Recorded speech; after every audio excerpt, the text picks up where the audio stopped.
আসসালামু আলাইকুম viewers, welcome back to my new another blog. আজকে আরেকটি রেসিপি নিয়ে আসলাম আপনাদের জন্য।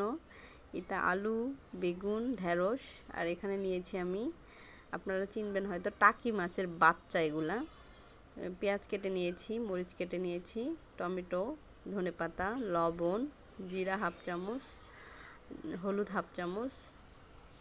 এগুলো আমি সব একবারেই দিয়ে দিব, যেহেতু আমি এটা মাখিয়ে রান্না করব।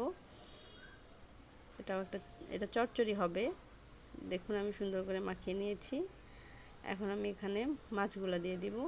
মাছগুলো দিয়ে এগুলো মাখিয়ে নেবেন ভালো করে। যত মাখাবেন, মাখানোটা যত ভালো হবে ততই সুন্দর হবে। এখন আমি এগুলো দিয়ে দিলাম। পুঁই শাক কেটে রেখেছিলাম, সেগুলা কাটাগুলো দিয়ে সুন্দর করে মাখিয়ে নিব। ওলট পালট করে মাখানো হয়ে গেছে। এখন আমি 3 টেবিল চামচ তেল দিয়ে আমি এটাকে ঢেকে দিব। পানি দিয়েছি 1 কাপ, ঢেকে দিয়ে এখন আমি চুলায় জাল ধরিয়ে দেব। দেখতে পাচ্ছেন ভিউয়ার্স, আমার চচ্চড়ি হয়ে গেছে প্রায়।